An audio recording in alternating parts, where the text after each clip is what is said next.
வணக்கம். செய்திகளை விரிவாக பார்ப்பதற்கு முன்பாக தலைப்புச் செய்திகளை பார்க்கலாம். வெளியூரிலிருந்து குழந்தைகளுடன் சொந்த ஊர் திரும்பிய தொழிலாளர்கள் மீது கிருமி நாசினி பீச்சி அடிப்பு. உத்தரப்பிரதேச அதிகாரிகளின் மனிதநேயமற்ற செயலுக்கு தேசிய குழந்தைகள் உரிமை பாதுகாப்பு ஆணையம் கடும் கண்டனம்.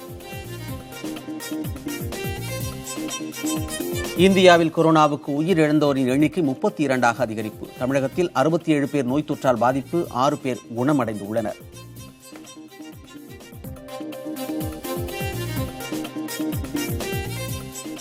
ஊரடங்கை மீறி வெளியூர்களுக்கு ஆள்களை ஏற்றிச் செல்லும் காய்கறி லாரிகள். கோயம்பேடு சந்தையில் புதிய தலைமுறை நடத்திய கள ஆய்வில் அம்பலம்.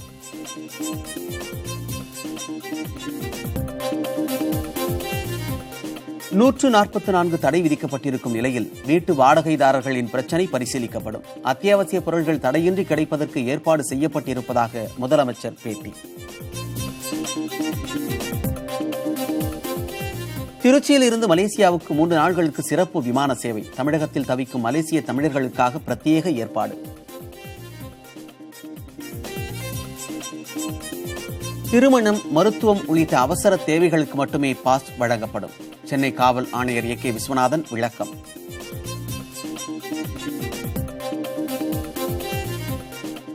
நடப்பு நிதியாண்டு ஜூலை வரை நீட்டிப்பு இல்லை என நிதி அமைச்சகம் திட்டவட்டம். பிப்ரவரியில் காலாவதியான வாகன உரிமத்தை புதுப்பித்துக் கொள்ள ஜூன் வரை கால அவகாசம்.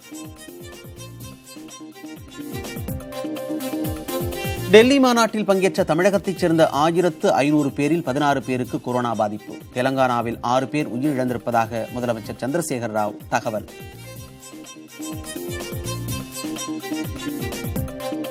இத்தாலியில் கொரோனாவால் பாதிக்கப்பட்டோரின் எண்ணிக்கை 1 லட்சத்தை கடந்தது. ஸ்பெயினில் ஒரே நாளில் 900க்கும் மேற்பட்டோர் உயிரிழப்பு.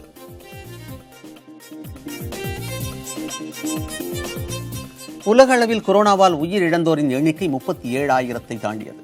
அமெரிக்காவில் ஒரே நாளில் 19,000-க்கும் மேற்பட்டோர் பாதிப்பு.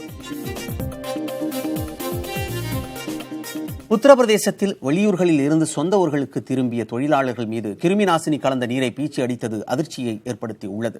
உத்தரப்பிரதேச மாநிலம் பரேலி மாவட்டத்திற்கு டெல்லி, ஹரியானா, நொய்டா உள்ளிட்ட பகுதிகளில் இருந்து பெண்கள், குழந்தைகளுடன் பல தொழிலாளர்கள் குழுவாக வந்திருக்கின்றனர்.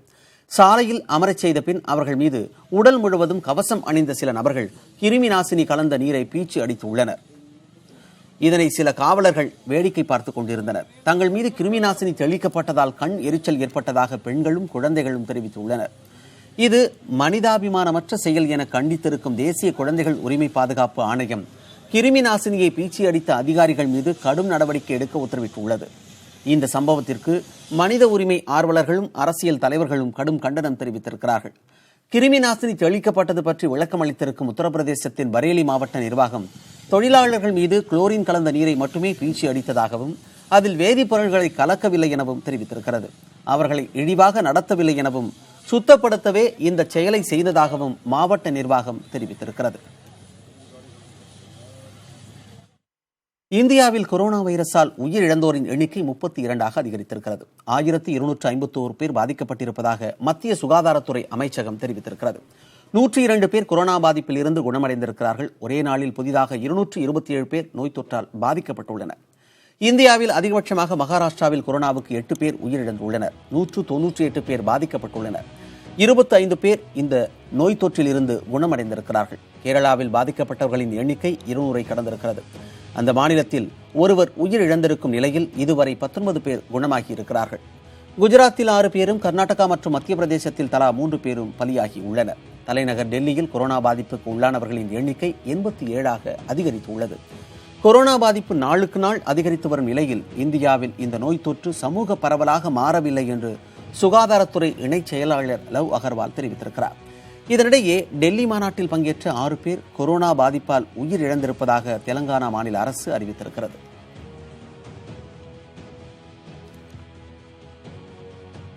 தமிழகத்தில் கொரோனாவால் பாதிக்கப்பட்டவர்களின் எண்ணிக்கை 67ஆக அதிகரித்திருக்கும் நிலையில் அவர்களில் 25 பேர் வெளிநாடு, வெளியூர் என எங்கும் பயணம் செய்யாதவர்கள் என்பது தெரிய வந்திருக்கிறது. சென்னையில் இதுவரை 21 பேர் கொரோனா வைரஸால் பாதிக்கப்பட்டு சிகிச்சை பெற்று வருகின்றனர். ராஜீவ்காந்தி அரசு மருத்துவமனையில் 5 பேரும், ஸ்டான்லி அரசு மருத்துவக் கல்லூரி மருத்துவமனையில் 3 பேரும், கீழ்ப்பாக்கம் அரசு மருத்துவக் கல்லூரியில் 5 பேரும் சிகிச்சைக்காக அனுமதிக்கப்பட்டுள்ளனர். தனியார் மருத்துவமனைகளில் 7 பேர் சிகிச்சை பெற்று வருகின்றனர். கொரோனா பாதிப்பில் இருந்து குணமடைந்து 4 பேர் சென்னையில் டிஸ்சார்ஜ் செய்யப்பட்டுள்ளனர். ஈரோடு மாவட்டத்தில் கொரோனாவால் பாதிக்கப்பட்டவர்களின் எண்ணிக்கை 24ஆக அதிகரித்திருக்கிறது. சேலத்தில் 6 பேரும், மதுரையில் 4 பேரும் கொரோனா பாதிப்புடன் சிகிச்சை பெற்று வருகின்றனர். கொரோனா வைரஸ் காரணமாக மதுரையில் ஒருவர் உயிரிழந்திருக்கிறார். செங்கல்பட்டு மாவட்டத்தில் 2 நோய் தொற்று ஏற்பட்டுள்ளது. கீழ்ப்பாக்கம் அரசு மருத்துவமனையில் இருந்து செங்கல்பட்டைச் சேர்ந்த பெண் ஒருவர் குணமாகி டிஸ்சார்ஜ் செய்யப்பட்டுள்ளார். காஞ்சிபுரத்தில் ஒருவர் கொரோனா பாதிப்பினால் சிகிச்சை பெற்று வரும் நிலையில் ஏற்கனவே ஒருவர் டிஸ்சார்ஜ் செய்யப்பட்டுள்ளார். இதன் மூலம் தமிழகத்தில் கொரோனா தொற்று ஏற்பட்டு குணமடைந்தவர்களின் எண்ணிக்கை 6ஆக இருக்கிறது. மேலும் நெல்லை, கோவை, திருப்பூர், வேலூர், ராணிப்பேட்டை, தஞ்சை, விருதுநகர், அரியலூர், கரூர் ஆகிய மாவட்டங்களில் தலா ஒருவர் கொரோனா வைரஸால் பாதிக்கப்பட்டு சிகிச்சை பெற்று வருகிறார். மொத்தமாக 67 பேருக்கு வைரஸ் தொற்று ஏற்பட்டிருக்கும் நிலையில் அவர்களில் 25 பேர் வெளிநாடுகள், வெளியூர்களுக்கு பயணம் செய்யாதவர்கள் என்று தமிழக சுகாதாரத்துறை தெரிவித்திருக்கிறது. மாநிலம் முழுவதும் 43,537 பேர் தனிமைப்படுத்தப்பட்டு கண்காணிப்பில் இருப்பதாகவும் கூறப்பட்டுள்ளது. டெல்லியில் நடைபெற்ற மாநாட்டில் கலந்து கொண்டவர்களில் தமிழகத்தைச் சேர்ந்த 16 பேருக்கு கொரோனா இருப்பது உறுதி செய்யப்பட்டுள்ளது. டெல்லியில் நடைபெற்ற மாநாட்டில் தாய்லாந்து, இந்தோனேஷியாவைச் சேர்ந்தவர்கள் பங்கேற்ற நிலையில் அதில் திருச்சி, பெரம்பலூர், அரியலூர், ஈரோடு, புதுக்கோட்டை, நாகப்பட்டினம் ஆகிய மாவட்டங்களைச் சேர்ந்த 1500 பேர் கலந்து கொண்டுள்ளனர். மாநாட்டில் பங்கேற்றவர்களில் 981 பேரின் விவரங்கள் கண்டறியப்பட்டுள்ளதாகவும் இவர்களில் 16 பேருக்கு கொரோனா இருப்பது உறுதியாகி இருப்பதாகவும் தெரிவிக்கப்பட்டுள்ளது. எஞ்சிய நபர்களின் விவரங்களை சேகரித்து அடையாளம் காணும் பணியை காவல்துறை மற்றும் சுகாதாரத்துறை மேற்கொண்டு வருவதாகவும் கூறப்பட்டுள்ளது.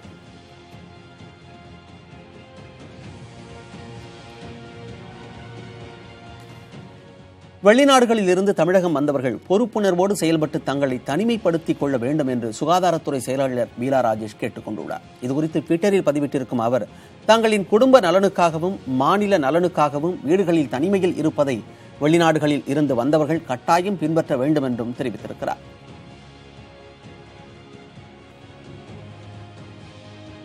தமிழகத்தில் 144 தடை உத்தரவை மீறியதாக 54,400 பேர் கைது செய்யப்பட்டுள்ளதாக காவல்துறை தெரிவித்திருக்கிறது.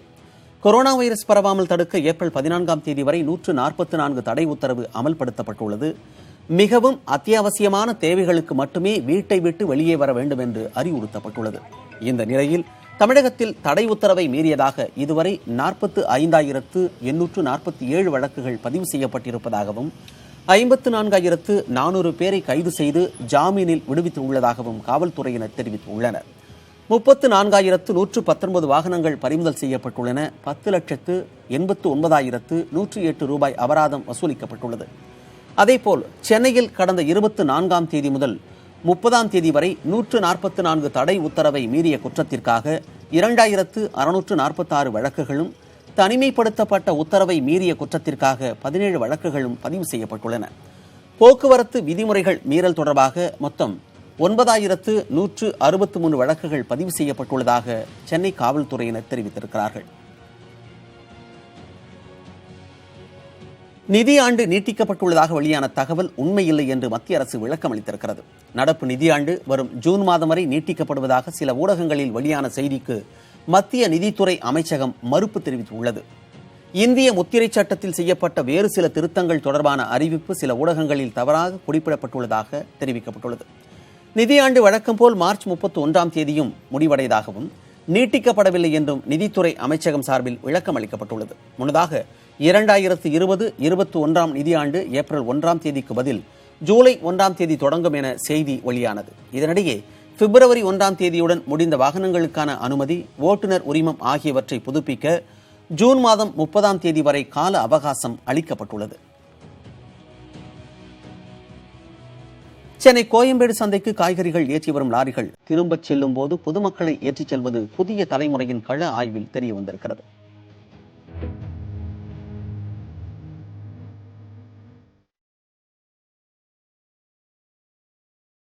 தமிழகத்தில் 144 தடை உத்தரவு அமலில் உள்ள நிலையில் காய்கறி உள்ளிட்ட அத்தியாவசிய பொருட்களை ஏற்றி வரும் சரக்கு வாகனங்கள் மட்டுமே சாலைகளில் பயணிக்க அனுமதிக்கப்படுகின்றன.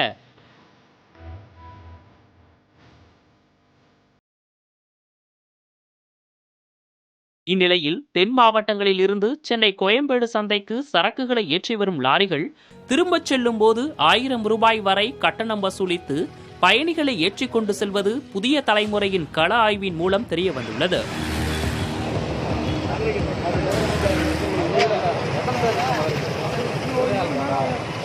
இன்னும் ஒரு மணி நேரம் ஆகுது. இந்த வண்டி போனால் தான் அந்த வண்டி எடுத்துட்டு வரணும். சரி, ஒரு மணி நேரம் கழிச்சு வா. இதனால் கொரோனாவை தடுக்க மத்திய மாநில அரசுகள் வலியுறுத்தியுள்ள சமூக விலகல் கேள்விக்குறியாகி உள்ளது. நீங்கண்ணா தேனி வரும் ஏறிக்குதுல இதுலையா? எப்போ கிளம்புதுண்ணா? இப்போ கிளம்பிடு, இன்னும் ஒரு அரை மணி நேரம் கிளம்பிடு, அவ்வளோதான். தேனி தான் போகுது. ஏறு. டிக்கெட் எவ்வளோண்ணா? எத்தனை சீட்டு? 3 பேர்ண்ணா. ஏறிக்க பார்த்துக்கலாம். ஏறு. லேடிஸ் இருக்காங்க, வரலாமா?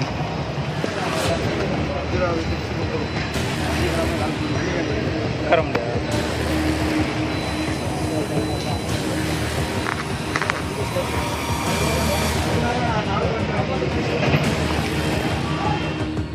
லாரியில் திருச்சி வரை பயணிக்க கட்டணம் எவ்வளவு என்று எமது செய்தியாளர் லாரி ஓட்டுநர் ஒருவரிடம் தொலைபேசி மூலம் கேட்க அதற்கு அவர் 1000 ரூபாய் என தெரிவித்தார். மதுரைக்கு போகாது, திருச்சி. சரி, அது உள்ள எடுத்து வைங்க. சரி, திருச்சியே போதும். நான் அங்க இருந்து கூட எப்படியாச்சும் போயிடுவாங்க அவங்க 2 பேரும். போன் நம்பர் வாங்கிக்கோங்க. நம்பர் யாரு கொடுத்தது? அமௌண்ட் எவ்வளோ? 1000 ரூபாய். எங்க திருச்சிக்கு 1000 ரூபாவா? சரி, விழுப்புரத்துக்கு ஏதோ கணக்கு பண்ணி கொடுங்கண்ணா, கொஞ்சம் கம்மி பண்ணி. நீங்களே சொல்லுங்க ஒரு ரேட்டு. தன்னால எவ்வளோன்னு போது பார்த்துக்கிடுவோம். நாங்க ஒரு 10 நிமிஷத்துல வந்துருவோம். நான் காலியா தானே இருக்கு ரோடு. அது நம்ம பைக்கில் தானே வருவீங்க? ஆமா ஆமா ஆமா. ஒரு மணி நேரம் கழிச்சு கூப்பிடுங்க. கொரோனாவை கட்டுப்படுத்த சமூக விலகலே மிக முக்கியம் என்று கூறப்படும் நிலையில் லாரி ஓட்டுநர்களின் இந்த செயல்பாடு அனைவர் மத்தியிலும் பெரும் அதிர்ச்சியை ஏற்படுத்தியுள்ளது. தென் மாவட்டங்களுக்கு செல்லக்கூடிய லாரிகள் தங்களுடைய லாப வசதிக்காக அதிக கட்டணத்தில் பெரும்பாலான பயணிகளை ஏற்றி செல்வது சமூக விலகலுக்கு எதிரானது. எனவே தமிழக அரசு இதில் உரிய கவனம் செலுத்தி நடவடிக்கை எடுக்க வேண்டும் என்பது அனைவரின் எதிர்பார்ப்பும்.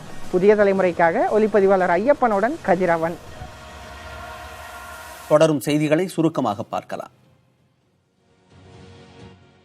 திருச்சியிலிருந்து மலேசியாவிற்கு அவசரகால விமான சேவை ஏப்ரல் முதல் வாரத்தில் இயக்கப்பட உள்ளது. இந்தியாவில் ஊரடங்கு அமல்படுத்தப்பட்டிருக்கும் நிலையில் உள்நாடு மற்றும் வெளிநாட்டு விமான சேவைகள் ரத்து செய்யப்பட்டுள்ளன. இந்த நிலையில் அவசரகால சேவையாக ஏப்ரல் 1, 2 மற்றும் 4 ஆகிய தேதிகளில் திருச்சியில் இருந்து சிறப்பு விமானம் மலேசியாவுக்கு இயக்கப்பட உள்ளது.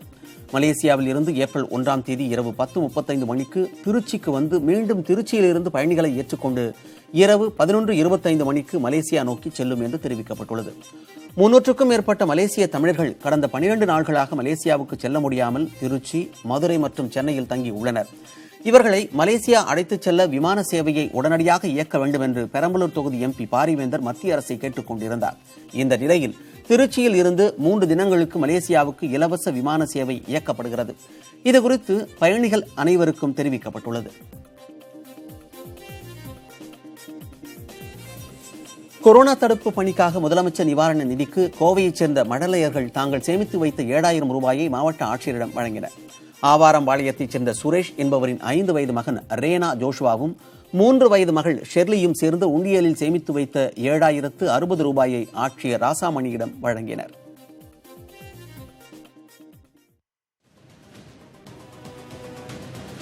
ஊரடங்கு உத்தரவு காரணமாக கன்னியாகுமரி மாவட்டத்தில் வெறிச்சோடி இருக்கும் மலையோர கிராமங்களை கழுகு பார்வையில் புதிய தலைமுறை பிரத்யேகமாக படம் பிடித்துள்ளது. களியல், கடையால், பத்துகாணி உள்ளிட்ட பகுதிகளில் வசிக்கும் மக்கள் ஊரடங்கை முறையாக பின்பற்றி வருகின்றனர். மிகவும் அத்தியாவசிய தேவைகளுக்காக மட்டுமே மக்கள் வீதிகளில் நடமாடுவதை காண முடிகிறது.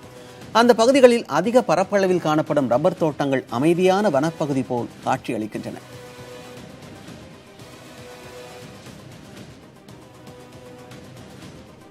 தேனியில் வீடுகளில் தனிமைப்படுத்தப்பட்டவர்களுக்கு மாவட்ட நிர்வாகம் சார்பாக 6 வகையான பழங்கள் வழங்கப்பட்டன. கொரோனா பரவலை தடுக்கும் வகையில் வெளிநாட்டில் இருந்து தேனிக்கு வந்தவர்களில் கொரோனா தொற்று இல்லாதவர்கள் 28 நாட்கள் வீடுகளில் தனிமைப்படுத்த அறிவுறுத்தப்பட்டுள்ளனர். இவ்வாறு தனிமைப்படுத்தப்பட்டவர்களுக்கு மாவட்ட நிர்வாகம் சார்பில் ஆப்பிள், ஆரஞ்சு, திராட்சை, வாழைப்பழம் உள்ளிட்ட பழங்கள் வழங்கப்பட்டன. மேலும் கிருமிநாசினி, முகக்கவசம், வைட்டமின் மாத்திரைகள் போன்றவையும் வழங்கப்பட்டது.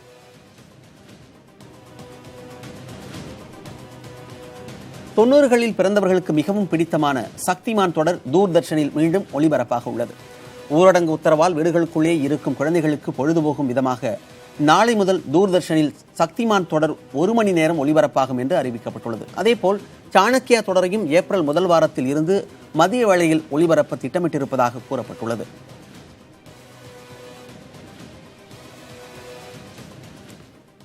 கொரோனா தொற்று குறித்த உலகளாவிய செய்திகளையும் காணொலிகளையும் கட்டுரைகளையும் புதிய தலைமுறை .com என்ற இணையதளத்தில் தமிழிலும் தி ஃபெடரல் .com என்ற இணையதளத்தில் ஆங்கிலத்திலும் விரிவாக அறிந்து கொள்ளலாம்.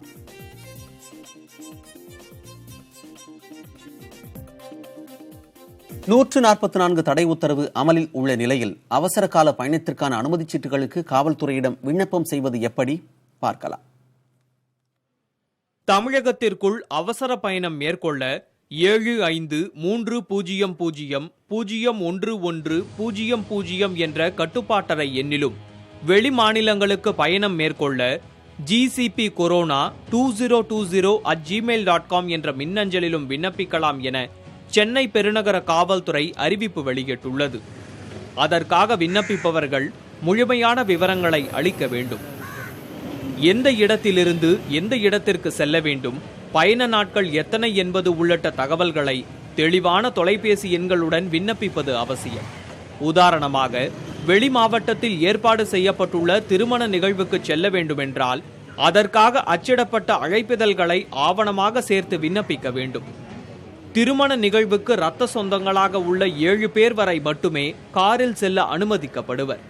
இதேபோல் வெளி மாவட்டங்களில் உள்ள நெருங்கிய உறவினர்கள் யாரேனும் உயிரிழக்க நேர்ந்தால் துக்க நிகழ்வு நடந்த ஊரை குறிப்பிட வேண்டும். அந்த ஊரின் எல்லைக்குட்பட்ட காவல் நிலையத்தைச் சேர்ந்த அதிகாரி ஒருவர் நேரில் சென்று விசாரணை நடத்தி உறுதி செய்த பின்னரே அனுமதி வழங்கப்படும். அடுத்ததாக, அவசர மருத்துவ உதவி தேவைப்படுபவர்களுக்கும் அவர்களை சந்திப்பதற்காக செல்பவர்களுக்கும் அனுமதிச் சீட்டு வழங்கப்படுகிறது. அதற்கு மருத்துவ ஆவணங்கள், சிகிச்சை அளிக்கும் மருத்துவரின் தொடர்பு எண், மருத்துவ உதவி தேவைப்படுபவரின் முழு விவரங்களுடன் சேர்த்து விண்ணப்பிக்க வேண்டும். காவல் கட்டுப்பாட்டு அறையில் உள்ள காவலர்கள் அந்த மருத்துவரை தொடர்பு கொண்டு தகவல்களை உறுதி செய்த பின்னரே அனுமதி வழங்கப்படுகிறது. தனிமையில் உள்ள முதியவர்கள், பெண்கள் ஆகியோரை பார்ப்பதற்கும் அனுமதியுண்டு. கார்களை தவிர 100 கிலோமீட்டர் தொலைவில் உள்ள காஞ்சிபுரம், வேலூர், திருவள்ளூர் ஆகிய மாவட்டங்களுக்கு மட்டும் இருசக்கர வாகனத்தில் செல்ல அனுமதி வழங்கப்படுகிறது. ஆனால் அதில் முதியவர்களையோ நோயாளிகளையோ அழைத்து செல்லக்கூடாது. ஆன்லைனில் விண்ணப்பித்தாலோ அல்லது காவல் ஆணையர் அலுவலகத்திற்கு நேரில் வந்தாலோ உரிய ஆவணங்களுடன் முழுமையான தகவல்களை வழங்கினால் மட்டுமே உடனடியாக அனுமதி கிடைக்கும் என்கிறது காவல்துறை. புதிய தலைமுறைக்காக செய்தியாளர் சுப்பிரமணியனுடன் புனிதா பாலாஜி. சென்னையில் இருப்பவர்கள் திருமணம், இறப்பு, மருத்துவம் ஆகிய 3 காரணங்களுக்காக மட்டுமே வெளி மாவட்டங்களுக்கு செல்ல அனுமதிக்கப்பட்டு பாஸ் வழங்கப்படும் என்று சென்னை மாநகர காவல் ஆணையர் ஏ.கே. விஸ்வநாதன் தெரிவித்திருக்கிறார். பயணங்களுக்கு அனுமதி கேட்டு பலர் காவல் ஆணையர் அலுவலகத்தில் திரண்ட நிலையில் அவர் இவ்வாறு கூறியிருக்கிறார்.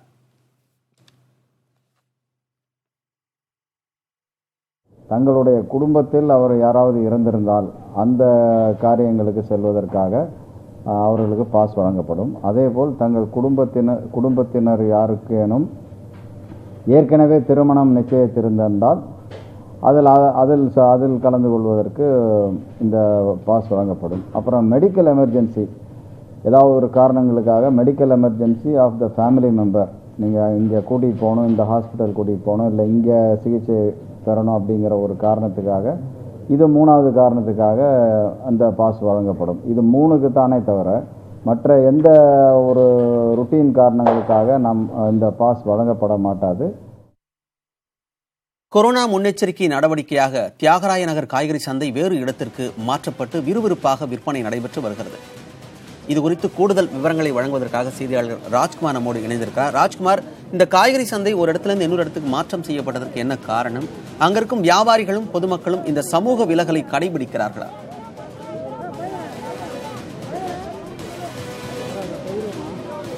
மணிமாறன், டி நகரில் இருக்கக்கூடிய காய்கறி மார்க்கெட் சந்தை தற்காலிகமாக டி நகரில் இருக்கக்கூடிய வெங்கட் நாராயண சாலையில் அமைந்திருக்கக்கூடிய மாநகராட்சி விளையாட்டு திடலில் மாற்றப்பட்டிருக்கிறது.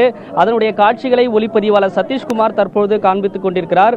நேற்றிலிருந்து இந்த மார்க்கெட் தற்காலிகமாக இந்த இடத்தில் செயல்பட்டு வருகிறது. இதற்கு மிக முக்கியமான காரணம் கொரோனா வைரஸ் அச்சுறுத்தலிலிருந்து பாதுகாப்புக்காகவும் தற்காத்துக் கொள்வதற்காக பொதுமக்கள் தனிமைப்படுத்துதலும் சமூக விலகலும் கடைபிடிக்க வேண்டியது அவசியமாக இருக்கிறது. எனவே அத்தியாவசிய தேவைகளுக்கு வரக்கூடிய பொதுமக்கள் சமூக விலகலை பின்பற்ற வேண்டும் என்ற நடவடிக்கைக்காக மாநகராட்சி அதிகாரிகள் தற்போது இந்த நடவடிக்கை எடுத்திருக்கிறார்கள். டி நகர் காய்கறி மார்க்கெட் சந்தையில் இட நெருக்கடி இருக்கிறது. இதனால் அத்தியாவசியமான தேவைப்படக்கூடிய பொருட்களை வாங்க வரக்கூடிய பொதுமக்கள் சமூக விலகலை பின்பற்றுவதற்கான சிக்கல் இருக்கக்கூடிய நிலையில் தற்பொழுது மாநகராட்சி அதிகாரிகள் இந்த நடவடிக்கை எடுத்திருக்கிறார்கள். இந்த இடத்தில் தற்காலிகமாக அமைக்கப்பட்டிருக்கூடிய இந்த மார்க்கெட் பகுதியில் 130 கடைகளை அமைப்பதற்கு வியாபாரிகளுக்கு மாநகராட்சி அதிகாரிகள் அதற்கான அனுமதி கொடுத்திருக்கிறார்கள். இது மட்டும் இல்லாமல் வியாபாரிகளுக்கும் பொதுமக்களுக்கும் வரக்கூடியவர்களுக்கு காவல்துறையும் மாநகராட்சி அதிகாரிகளும் அறிவுறுத்தல் செய்கிறார்கள். அதாவது வியாபாரிகள் கட்டாயம் முகக்கவசம் அணிந்திருக்க வேண்டும். அதே போன்று வரக்கூடிய பொதுமக்களும் சமூக விலகலை பின்பற்ற வேண்டும் என்று அறிவுறுத்தலை செய்கிறார்கள். அதே போன்ற காட்சிகளை நாம் தற்போது பார்த்து கொண்டிருக்கிறோம். காவல்துறையினர் அதற்கான அறிவுறுத்தலை செய்திருக்கிறார்கள். குறிப்பாக வியாபாரிகளுக்கு முகக்கவசம் அணிந்து வியாபாரம் செய்ய வேண்டும். வரக்கூடிய பொதுமக்களுக்கும் 3 மீட்டர் இடைவெளி விட்டு அவர்கள் நிற்க வேண்டும், சமூக விலகல் கடைபிடிக்க வேண்டும் என்ற அறிவுறுத்தலையும் மாநகராட்சி அதிகாரிகள் செய்திருக்கிறார்கள்.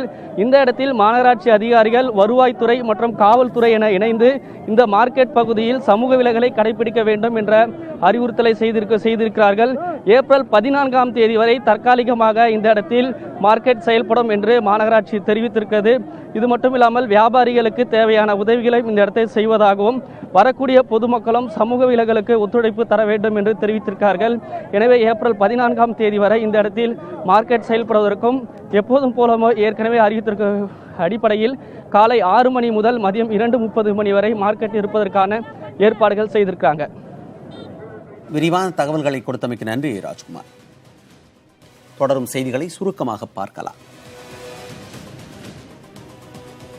மும்பை மருத்துவமனையில் கொரோனா நோயாளிகளுக்கு சிகிச்சை அளித்து வரும் செவிலியர் ஒருவர் தனது அனுபவங்களை முகநூல் வழியாக பகிர்ந்திருக்கிறார். போர்க்களம் போல் இருந்தது என்பதுதான் அவர் முதலில் சொல்லும் வாக்கியம்.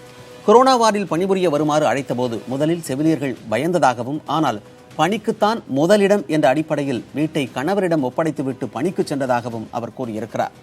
முதல் நாளில் அச்சத்துடனேயே பணியாற்றியதாகவும், நோயாளிகளின் பயத்தை கட்டுப்படுத்துவது போர்க்களம் போல் இருந்ததாகவும் தெரிவித்திருக்கிறார். வீட்டுக்கு சென்று வர சரிவர போக்குவரத்து வசதி இல்லாததும் அது நோய் பரவ காரணமாக கூடும் என்பதாலும் மருத்துவமனையிலேயே தங்கிவிட்டதாகவும் செவிலியர் கூறியிருக்கிறார். இத்தனை நெருக்கடியிலும் நோயாளியின் பரிசோதனையில் கொரோனா தொற்று இல்லை என்ற முடிவுகள் வந்தால் அத்தனை கஷ்டத்திலும் ஒரு நிம்மதி கிடைப்பதாக அவர் தெரிவித்திருக்கிறார். தெலங்கானாவில் கொரோனா வைரஸ் தாக்குதலுக்கு இறந்தோரின் எண்ணிக்கை 8ஆக அதிகரித்துள்ளது.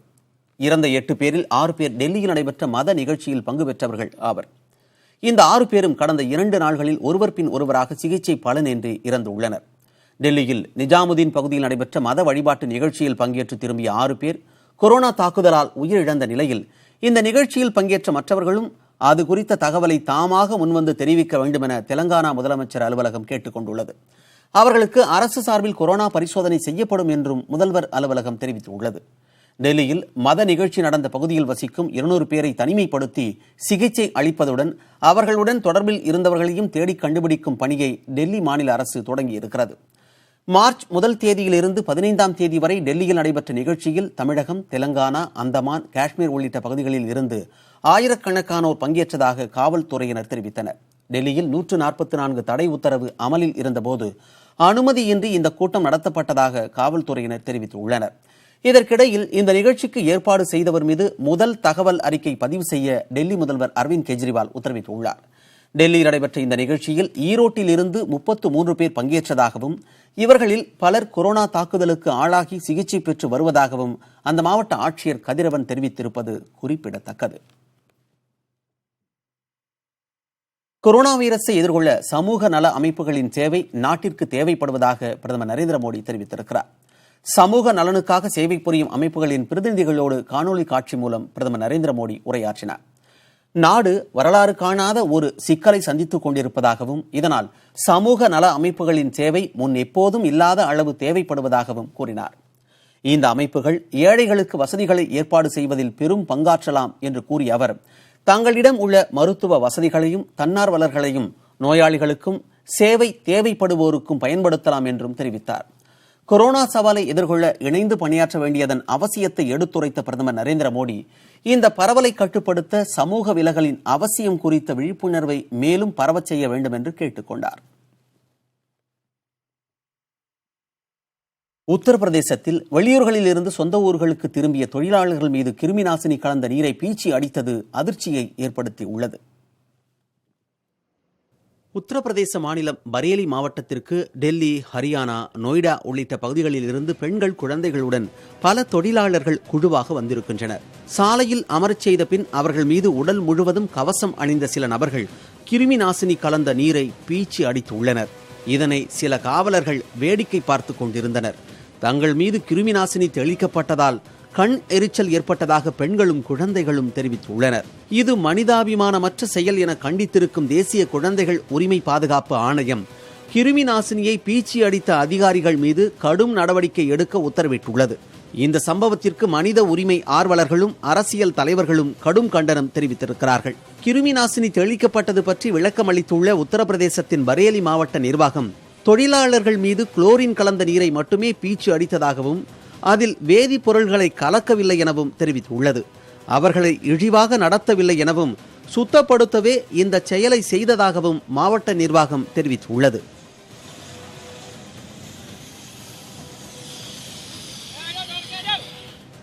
தொடரும் செய்திகளை சுருக்கமாக பார்க்கலாம். கொரோனா பரவலை தடுப்பதற்காக பணியாற்றும் மருத்துவர்கள், காவலர்கள் உள்ளிட்டோருக்கு ஊட்டச்சத்து மிகுந்த பட்டன் காளான்களை இலவசமாக வழங்க கொடைக்கானல் பண்ணை நிர்வாகி ஒருவர் முன்வந்திருக்கிறார். தாண்டிக்குடியைச் சேர்ந்த பண்ணை நிர்வாகி மணிவண்ணன் என்பவர் மருத்துவத்துறை, காவல்துறை மற்றும் அத்தியாவசிய பணியாளர்களுக்கு தினமும் 1 டன் அளவுக்கு பட்டன் காளான்களை வழங்க இருப்பதாக தெரிவித்திருக்கிறார். மதுரை மற்றும் திண்டுக்கல் மாவட்ட அதிகாரிகள் தன்னை தொடர்பு கொண்டால் அவர்களுக்கு நேரில் சென்று வழங்க இருப்பதாகவும் மணிவண்ணன் கூறியுள்ளார்.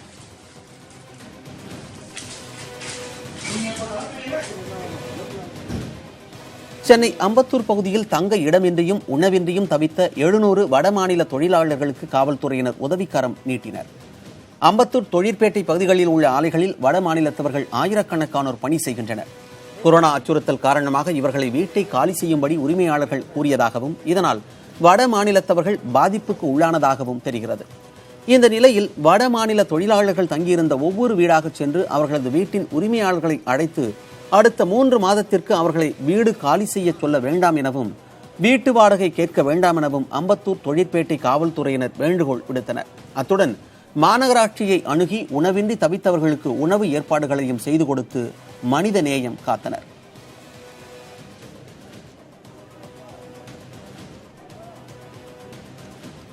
ராணிப்பேட்டை மாவட்டத்தில் கொரோனா தடுப்பு பணிகளில் ஈடுபட்டிருந்த துப்புரவு தொழிலாளர்களுக்கு இளநீர் கொடுத்து உபசரித்துள்ளார் உணவக உரிமையாளர் ஒருவர்.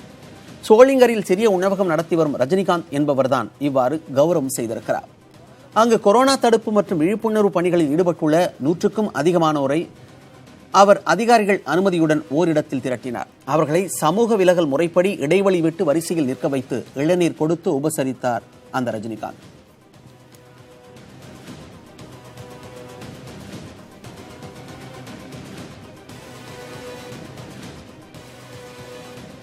BSNL நிறுவனம் தனது வாடிக்கையாளர்களுக்கு சிறப்பு சலுகைகளை அறிவித்துள்ளது. தற்போது மொபைல் வேலிடிட்டி முடிவடைந்த நிலையில் உள்ள வாடிக்கையாளர்களுக்கு உதவும் வகையில் ஏப்ரல் 20ஆம் தேதி வரை கால அவகாசத்தை நீட்டிப்பு செய்திருக்கிறது. இதன் மூலம் அனைத்து வாடிக்கையாளர்களுக்கும் இன்கமிங் அழைப்புகளை தொடர்ந்து பெறுவார்கள் என்று தெரிவிக்கப்பட்டுள்ளது. மேலும் டாக் டைம் முடிவடைந்த வாடிக்கையாளர்களுக்கு 10 ரூபாய் மதிப்பிலான இலவச டாக் டைம் கூடுதல் சலுகையாக அளிப்பதாகவும் BSNL நிறுவனம் அறிவித்துள்ளது.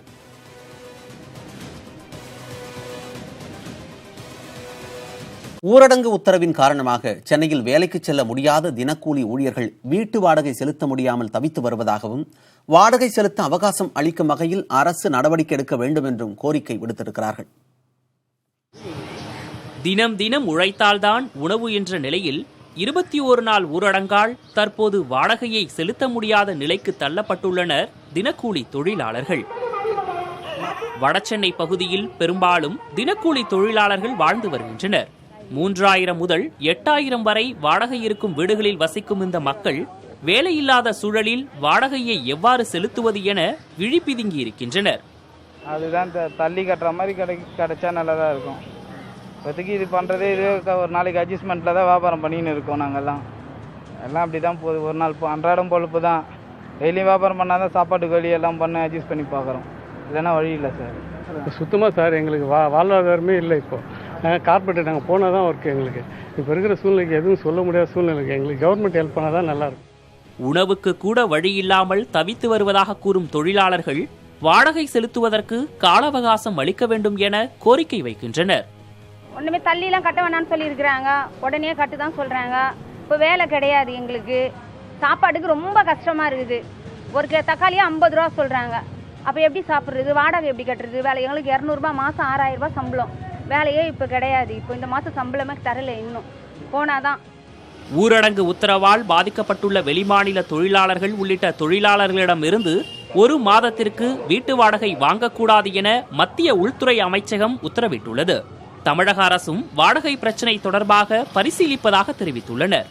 இந்நிலையில் வாடகை செலுத்துவதற்கு கால அவகாசம் வழங்குவது தொடர்பாக அரசின் முறையான அறிவிப்பிற்காக தொழிலாளர்கள் காத்திருக்கின்றனர். ஊரடங்கு காலகட்டத்தில் 21 நாட்கள் வருமானம் இல்லாமல் வருவாய் இழப்பு ஏற்பட்டக்கூடிய இத்தருணத்தில் வாடகை வசூல் செய்வதில் நெருக்கடி காட்டாமல் இருப்பதற்கான நடவடிக்கையும் இதற்கான உதவிகளை செய்வதற்கு மாநில அரசு நடவடிக்கை எடுக்க வேண்டும் என்பது வாடகை வீட்டில் இருக்கக்கூடிய நபர்களின் எதிர்பார்ப்பு. புதிய தலைமுறைக்காக ஒலிப்பதிவாளர் சதீஷ்குமாருடன் ராஜ்குமார். தமிழகத்தில் ஒரே நாளில் 17 பேர் கொரோனா தொற்றால் பாதிக்கப்பட்டிருப்பதாக முதலமைச்சர் பழனிசாமி தெரிவித்துள்ளார். வாடகை வீட்டில் குடியிருப்போரின் கோரிக்கையை தமிழக அரசு பரிசீலிக்கும் என்றும் உறுதியளித்திருக்கிறார். மேலும் கூடுதலாக 17 பேர் இன்றைக்கு இந்த வைரஸ் நோய் தாக்கப்பட்டு அவர்களையும் சேர்த்து 67 பேர் கொரோனா வைரஸ் தொற்று நோய் இன்றைக்கு ஏற்பட்டுகின்றன. மாஸ்க் 1.5 கோடி வெளியிலிருந்து வாங்குவதற்கு இன்றைக்கு ஆர்டர் செய்யப்பட்டுகின்றது. அதேபோல் N95 மாஸ்க் 25 லட்சம் வாங்குவதற்கும் இன்றைக்கு ஆர்டர் செய்யப்பட்டுகின்றன. PPE பாதுகாப்பு கவசம் 11 லட்சம் வாங்குவதற்கு ஆர்டர் செய்யப்பட்டுகின்றது. வெண்டிலேட்டர் 2500 புதிதாக வாங்குவதற்கு அரசு நடவடிக்கை எடுத்திருக்கின்றது. டெஸ்ட் கிட் மிக முக்கியம் 30,000 வாங்குவதற்கு அரசு இன்றைக்கு ஆர்டர் கொடுக்கப்பட்டிருக்கிறது. இந்தியா பூரா இருக்கிறது ஒரு பொதுவான பிரச்சனை. தமிழ்நாட்டு மட்டும் இல்லை, எல்லா மாநிலத்திலும் இப்படிப்பட்ட பிரச்சனை இருக்கிறது. அதை மத்திய அரசு பரிசீலனை இருந்து